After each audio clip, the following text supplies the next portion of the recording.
Check out the link in the description for more details. Hello ladies and gents, and welcome to episode 2 of Do You Know Battlefield 1. Quick tips, tricks and easter eggs for the modern happy-go-lucky gamer with very little time. Kicking things off today, I'm going to show you how to kill elites quickly as a common infantryman.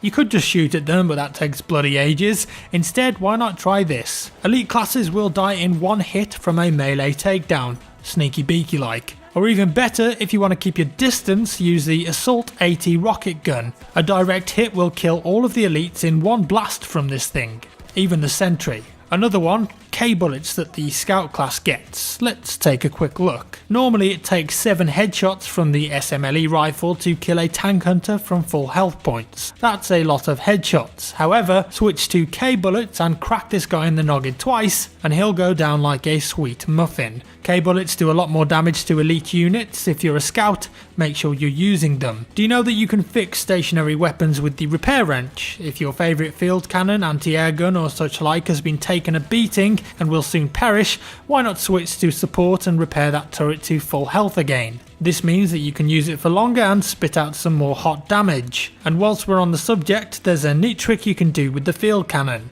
We all know how long it takes to reload, and the animation leaves you vulnerable to a headshot from a sniper or a tank shell to the face. Instead, try this: fire a shot, start the reload animation by hitting fire again, and then jump off quickly to attack any targets and defend yourself. When you're ready a couple of seconds later, you can jump back on the field cannon and fire straight away without having to go through the long animation. It's done it itself.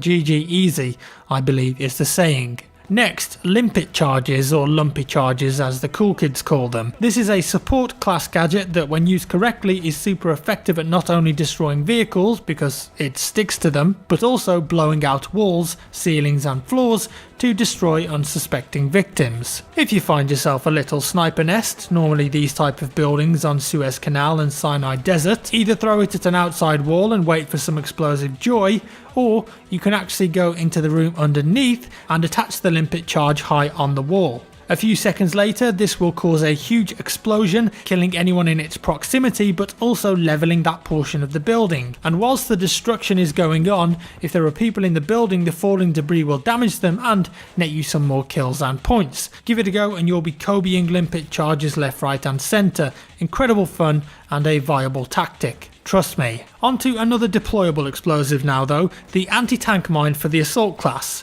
You place them down on the ground and if you're lucky enough, a tank or enemy vehicle of some delineation will roll over them and go big boom bye bye. However, if you're not a person that likes to rely on luck and positioning that much, there's another way that you can use mines to instantly take out some of even the heaviest tanks. So you need to get alongside them. It's tricky but possible. Place 3 down on the floor and shoot or grenade one of the mines. After enough damage, the mines will explode, causing a massive AoE blast that will instantly kill. Surprisingly, sometimes it's better to use this tactic if you're trying to solo enemy tanks, because throwing one AT grenade or dynamite takes longer and it's not going to do the full amount of damage. If you can reach the tank or players unnoticed, why not give it a go? Now, what happens when 2 players bayonet charge each other? Well, I've got the answer for you. Whichever player bayonet charges last will win the duel. So if you see someone running towards you and have no other options left, or you just want to embarrass them, bayonet charge them back and you'll end up as the victor.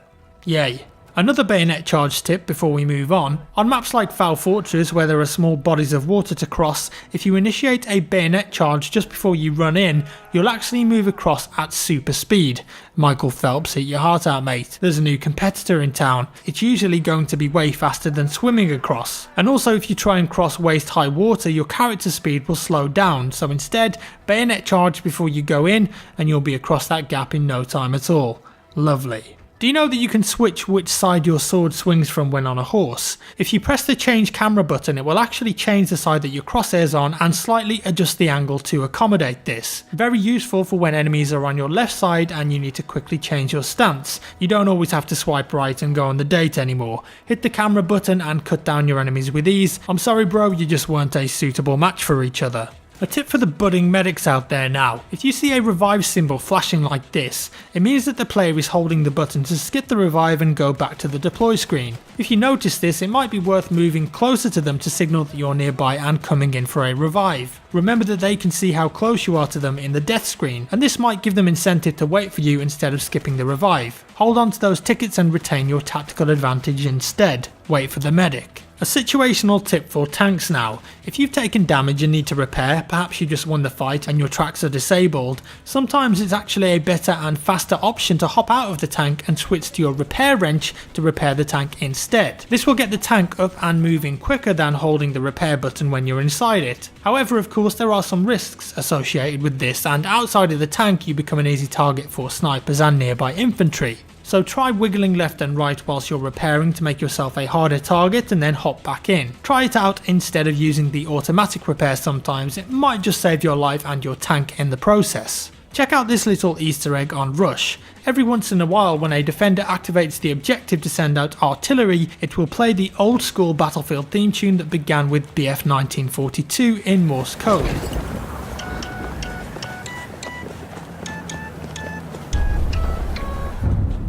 How cool is that? And this clip was recorded by Mr. Ghetto Franz, and I've linked the original in the description if you want to go and see it firsthand for yourself. And the last clip for today teaches you about ricochet shots. What the hell are they? Well, you may have heard people talk about these before, but perhaps you've never seen them or you don't even know what they are. So let me demonstrate. If you hit a tank with a projectile weapon like the AT rocket gun and the angle is very acute or sharp like this from your firing position, the shot will actually ricochet into the air and you'll hear this wicked cool sound effect. So a shot like this will not do any damage and you'll see it rebound into the air. This is easy to reproduce, and basically it means that when you're firing projectiles at tanks, try to always go for side on or straight on shots rather than at tight angles like this. Sometimes you'll even hit a ricochet shot on the top of a tank if the angle is poor. The first person that manages to hit a ricochet shot and take out an enemy plane flying above will win the internet. I'm sure of it. And that's all for today folks. I hope you enjoyed the video and learned something new, and please do hit that like button if this video tickled your pickle. Finally, just a little announcement from me. I've got a limited edition ugly Christmas sweater for sale.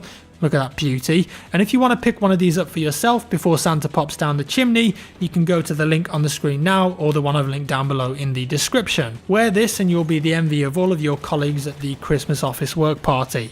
And it's only going to be available until December the 4th, so snap it up whilst you can if you want one. As always, thank you so much for watching guys, and I'll see you in the next one.